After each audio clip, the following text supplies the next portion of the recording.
Hello, আসসালামু আলাইকুম। ইন্টুর পরে চলে আসলাম। আমরা এখন লিখব মেসার্স। তো মেসার্সটা আমি একটু আপনাদেরকে স্লো মোশন করে দেখাইতেছি।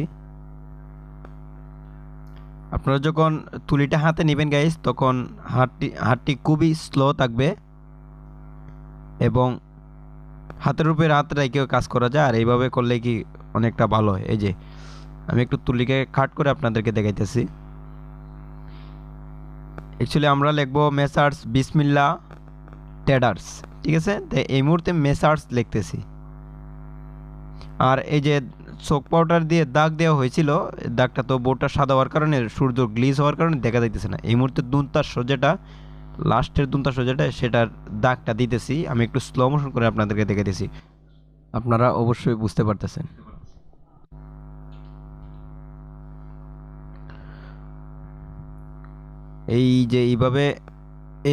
এইভাবে কোনাটা রেক করে তারপরে স্পিক করতে হবে, মানে চুকা করার ক্ষেত্রে। কারণ যে কোনো অক্ষরের সর্ব দিক দিকে যে বিষয়টি হচ্ছে, সেটা হচ্ছে অক্ষরের যে ফিগার সুন্দর হওয়ার জন্য নিচটি চুকা হতে হবে। যত স্মুথভাবে চুকা হবে ততই অক্ষরটা সুন্দর দেখাবে, ঠিক আছে।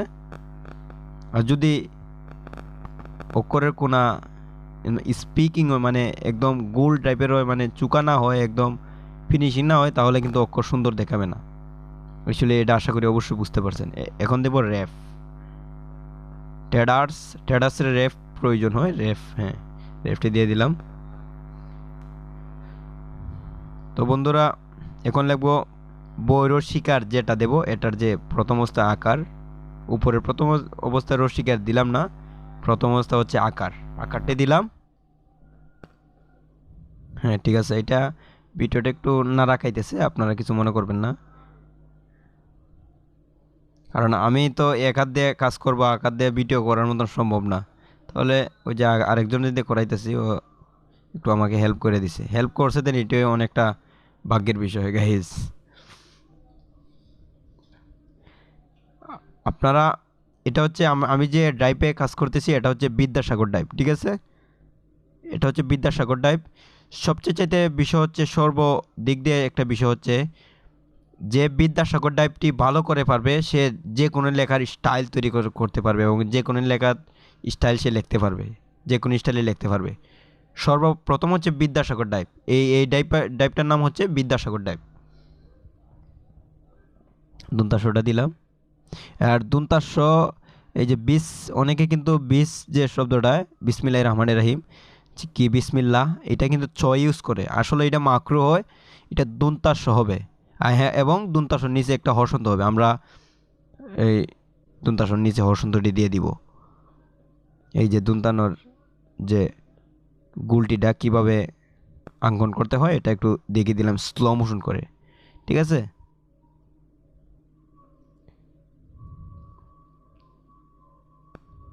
প্রথম অবস্থায় ম আঁকতে চাইলে প্রথম অবস্থায় দুন্তান্নর দিয়ে দিতে হবে, কারণ বিষয় হচ্ছে ম এবং দুন্তান্নর যে মিনিংটা, এটা এক টাইপেরই হয়।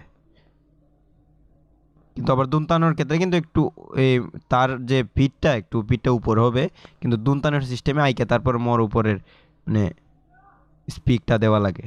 এখন আমরা উপরের মাত্রাটি দিয়ে দিলাম। আর উপরের মাত্রাটি যখন দেওয়া হবে, হাত কিন্তু স্লো থাকবে। এখন আমরা রশিকারটা দিতেছি, তীরচিহ্ন দিয়ে আপনাদেরকে দেখে দিলাম। রশিকারটা দিতেছি এবং রশিকারটা দেখে নিই কীভাবে চুকা করে লাগে, এটা একটু দেখে নিন।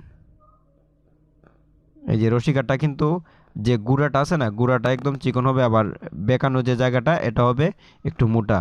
তারপরে উড়ন্তকে যে নিচটাকে যে, সেটা আবার একটু চুকা হবে। এই যে সেটা একটু চুকা হবে। এখন দেব যে লয় লয় হবে, লয় লয় যে আকারটা দিতেছি। আর ল যখন আপনারা লিখবেন, তুলি কিন্তু হাতের মাঝে ঘুরাতে হবে। তুলি কিন্তু হাতের মাঝে ঘুরবে, ঠিক আছে। যত তুলি মানে হাত সফট রেখে তুলি ভালো ঘুরাতে পারবেন, ততই অক্ষরের ফিগার সুন্দর হবে। আর উপরের ল থেকে নিচের লটি একটু ছোট হবে। এই যে স্লো মোশন করে দেখে দিতেছি, একটু ছোট হবে। এই যে হাত, যে এই মুহূর্তে যেভাবে আমি হাতটা রেখেছি সেইভাবে রেখেও কাজ করা যায় এবং কাজ করলে খুবই ভালো। যারা নতুন ক্ষেত্রে এইভাবে কাজ করতে পারেন, তাতে কোনো সমস্যা নেই।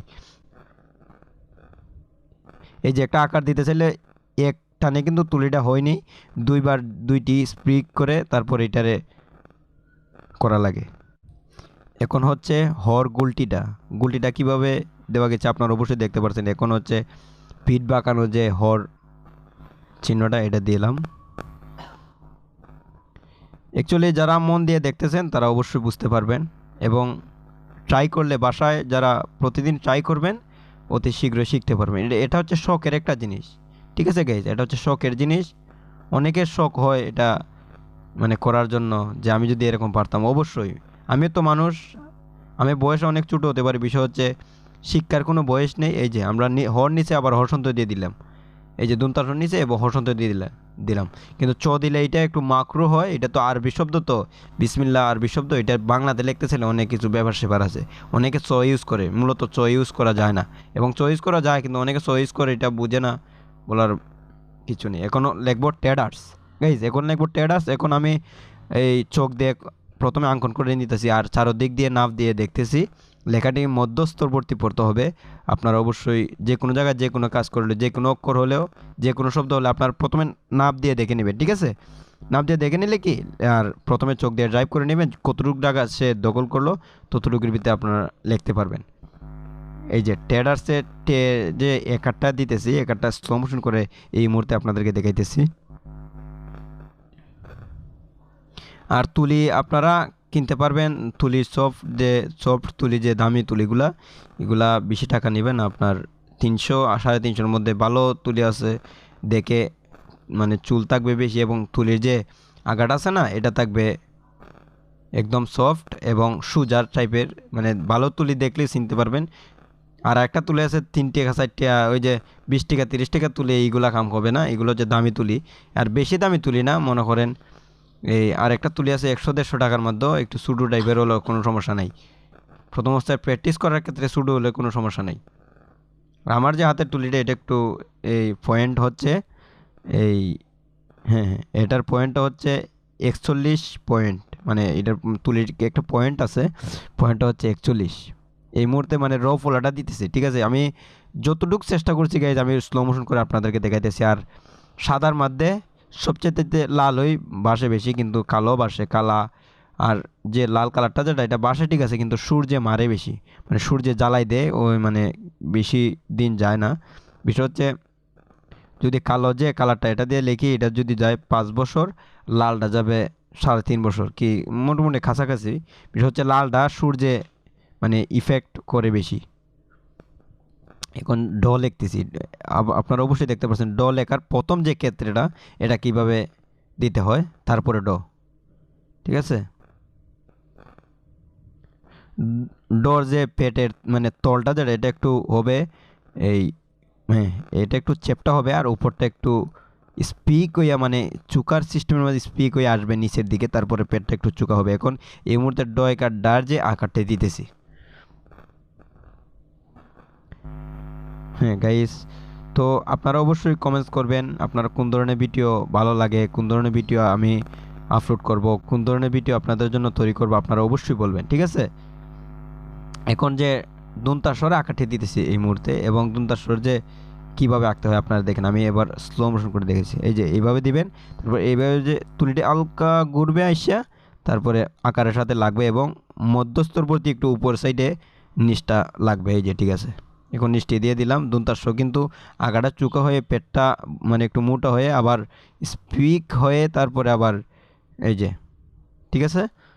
এভাবে লিখলে কিন্তু দুনতাস্ব ফিগারটা সুন্দর। আপনারা ক্যামেরাটা এক সাইডেতে ধরা হয়েছে, এজন্য ওই যে টটা একটু দুনতাস্বতে ছোটো লাগতেছে, কারণ আপনারা তো অবশ্যই বুঝতে পারতেন, যারা আপনার ভিডিও দেখেন অবশ্যই বুঝতে পারেন, ঠিক আছে? দুনতাস্বকে বড় দেখা যেতে, বিষয় হচ্ছে এই ক্যামেরাটা তো এইভাবে ধরা হয়েছে, ওই সাইডটা ছোটো দেখা যাইতেছে, মানে দুনতাস্বর থেকে একটু ছোটো লাগতেছে ড, এবং টটার একটু ছোটো লাগতেছে, কিন্তু সবই একমানই। ক্যামেরাটা এই দিকে ধরনের মানে ধরার কারণে এরকম দেখা যাইতেছে, তাতে বিষয় কিছু না। এখন রেপ দিতেছি, ঠিক আছে? রেপ দিতেছি টেডার্স, হ্যাঁ রেপ দিতেছি আমি। তো গাইজ টর যে উড়ন্তটি দিব, এই মুহূর্তে আমরা টর উড়ন্তটি দিব। তো গাইজ ভিডিওটি লাস্ট পর্যায়ের দিকে চলে এসেছে। আপনারা ভালো থাকবেন এবং ভালো রাখবেন আপনার চারপাশ। আসসালামু আলাইকুম ওয়া রাহমাতুল্লাহি ওয়া বারাকাতুহু। দেখা হবে পরের কোনো ভিডিওতে।